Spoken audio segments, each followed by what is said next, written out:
महाराष्ट्र से एक खबर सामने आ रही है, जहां पर एकनाथ शिंदे के 22 एमएलए जो कि बीजेपी में शामिल होने जा रहे हैं। जी हां, इस सवाल का जवाब जानने के लिए वीडियो के अंत तक बने रहिए। जहां शिवसेना यूबीटी विधायक आदित्य ठाकरे ने दावा किया है, जहां पर आदित्य ठाकरे ने एक सहयोगी दल के 22 विधायक महाराष्ट्र के मुख्यमंत्री के करीबी हो गए हैं और वही पल्ला बदलने की तैयारी कर रहे हैं। वही आदित्य ठाकरे का साफ तौर पर इशारा उप मुख्यमंत्री एकनाथ शिंदे को शिवसेना की ओर था। हालांकि सीएम ने इस दावे से इनकार कर दिया है। साथ ही कहा है कि शिवसेना सहयोगी दल है। असल में जून 2022 में शिंदे के नेतृत्व में विधायक के विरोधी के बाद शिवसेना विभाजित हो गई थी, जिसका परिणाम स्वरूप तत्काल मुख्यमंत्री उद्धव ठाकरे को अपने पद से इस्तीफा देना पड़ गया था। बाद में यानी 204 में विधायक अध्यक्ष राहुल नारावले ने कहा था कि एकनाथ शिंदे के नेतृत्व में आने वाली गुट असली शिवसेना है, जो कि बीजेपी और उप मुख्यमंत्री अजित पवार की राष्ट्रवादी कांग्रेस पार्टी के साथ सत्ता रूपी महायुति का एक घटक है। इधर आदित्य ठाकरे ने शिंदे के नेतृत्व वाले शिवसेना का नाम लिए बिना दावा किया है कि सत्ता पक्ष के एक ही पार्टी है और दो गुट है। एक गुट में 22 विधायक मुख्यमंत्री के करीब हो जाएंगे तो उनके पास अच्छा ध्यान है और वह सीएम के इशारे पर नाचने लगेंगे। आगे की दृश्य आप वीडियो के माध्यम से देख सकते हैं। इतना डर है सरकार के दिल में कि उनको लीडर ऑफ ऑपोजिशन, नेता विपक्ष, ये देखना ही नहीं है।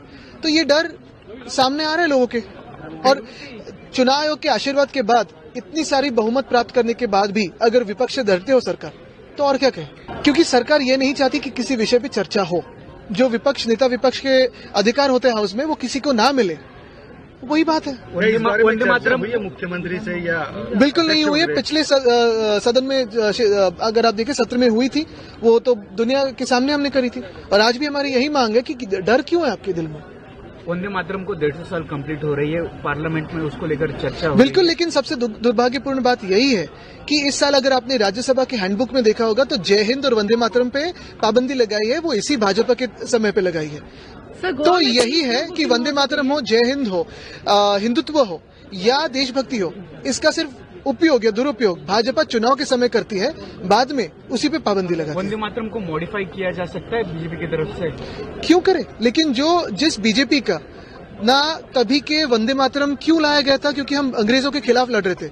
उस पूरे मूवमेंट के साथ कोई बीजेपी का लेना देना ही नहीं है, उसके खिलाफ थे। तो किस अधिकार से ये बोल रहे हैं? एक तरफ इंडिगो से सभी ट्रैवलर्स परेशान हो रहे और बीजेपी के एमएलए प्राइवेट जेट से। बिल्कुल, आज एमएलए आए, कल सीएम साहब का प्राइवेट जेट 2-3 बार इस्तेमाल किया गया, डीसीएम दोनों प्राइवेट जेट से आए, उन्होंने भी 2-3 बार किया। तो ये सारी जो इनके जो विधायक है वो प्राइवेट जेट से आ रहे हैं, किस पे बिल लग रहा है? क्या ये बिल सरकार भर रही है, यानी आप और मैं टैक्स पेयर भर रहे हैं, कि ये खुद के हिस्से से भर रहे हैं?